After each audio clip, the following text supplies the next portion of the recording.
Ok, très bien. Bien, écoutez, merci de votre présentation, hein, de réponse à la question. Pour commencer, si vous voulez bien répondre à quelques questions, quelles sont les principales sources que vous avez utilisées pour préparer votre exposé? Alors, j'ai utilisé le site européen du programme Erasmus+, et notamment celui de l'agence française d'Erasmus, et j'y ai trouvé donc de nombreuses informations et des statistiques très intéressantes, et avec certaines pas confirmées, même pas confirmées. D'accord. Qu'est-ce que vous entendez par des sources pas confirmées? Alors, par exemple, on dit qu'un tiers des anciens étudiants d'Erasmus+, auraient également un partenaire de vie d'une autre nationalité. Donc, alors, cette statistique n'est pas confirmée, mais elle, est, elle, est, elle montre là encore bien que Erasmus+, a un fort impact dans la vie de ceux qui ont eu la chance de le faire. D'accord. Alors, est-ce que ça nous fait penser au film L'Auberge espagnole que vous avez évoqué? Qu'est-ce que vous pouvez nous dire de ce film? Qu'est-ce que vous en avez pensé? Alors oui, quand on a parlé du programme Erasmus en ECS, ça m'a immédiatement fait penser au film que j'ai pu voir. Alors j'ai beaucoup aimé le film et tout particulièrement le personnage de Romain Duris. Euh, Bien sûr, on parle pas beaucoup d'études dedans et c'est ça qui est assez, peut être assez Ouais, amusant quand on voit le film. Euh, effectivement. mais ça donne envie ça donne vraiment envie de tenter cette expérience puisque ça nous montre vraiment le côté sympathique de l'échange entre les pays finalement et des personnes qu'on rencontre, de tout ce qu'on y fait. Absolument.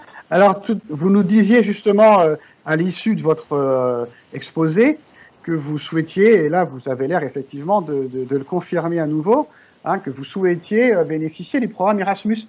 Je peux vous demander dans quel pays vous aimeriez passer un semestre? Euh, je pense que je répondrai l'Italie parce que c'est un pays que j'ai déjà eu la chance, dans lequel j'ai déjà eu la chance d'y aller plusieurs fois, euh, qui m'a énormément plu. Au, Au niveau de la culture, au niveau de l'histoire, de la possibilité de voyager en Italie, parce que c'est aussi beaucoup de choses différentes. Euh, euh, mais aussi parce que c'est le troisième partenaire économique de la France, par exemple. Donc ça, c'est quelque chose qui m'intéresse pour, à long terme, peut-être travailler en collaboration avec l'Italie. Et donc, pour la gastronomie aussi italienne, pour la découvrir un D'accord. peu mieux. Hein.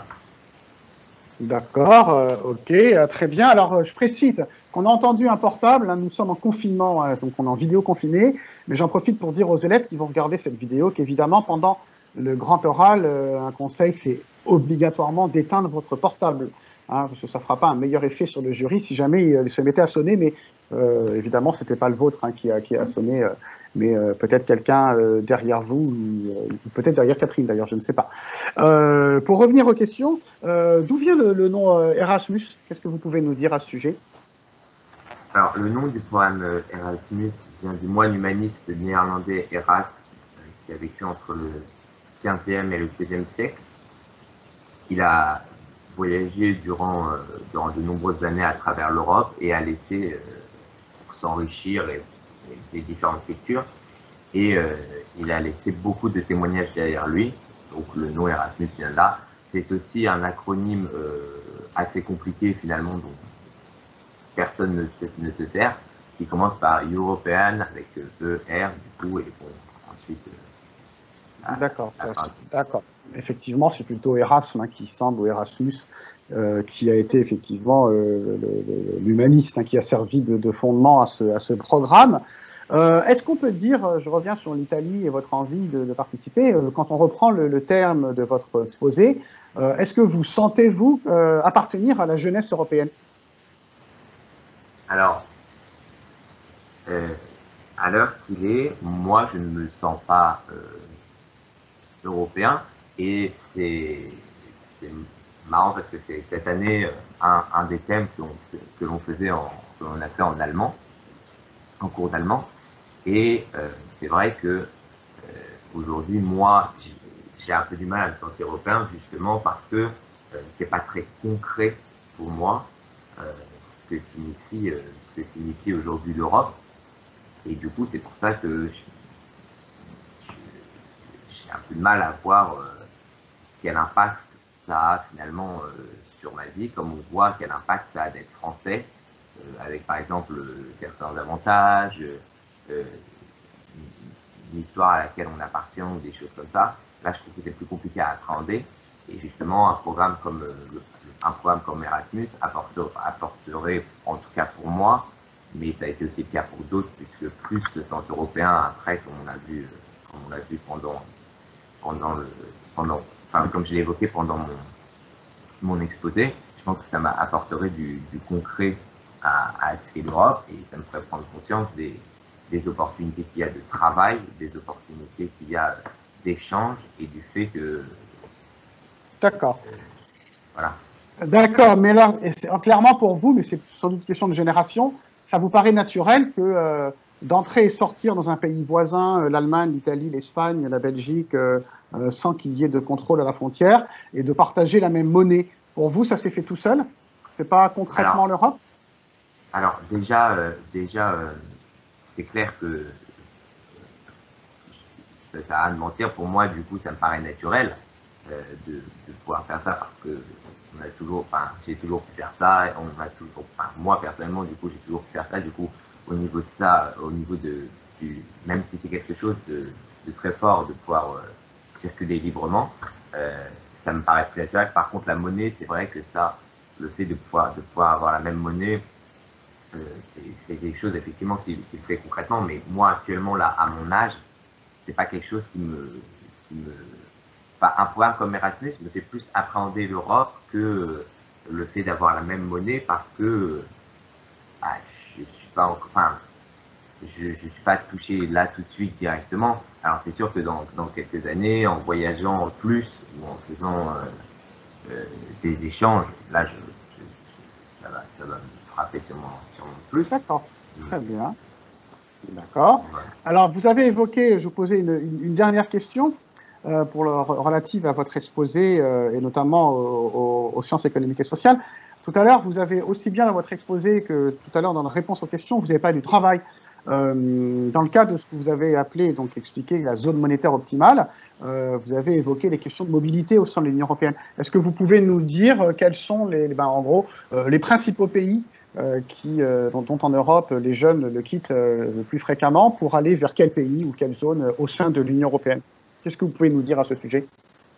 Alors, les pays, si je veux dire, exportateurs sont les anciens pays de l'Est, du coup avec la Hongrie, la Pologne, la Lituanie par exemple, ou des pays du Sud comme la Grèce qui a connu une grave crise économique.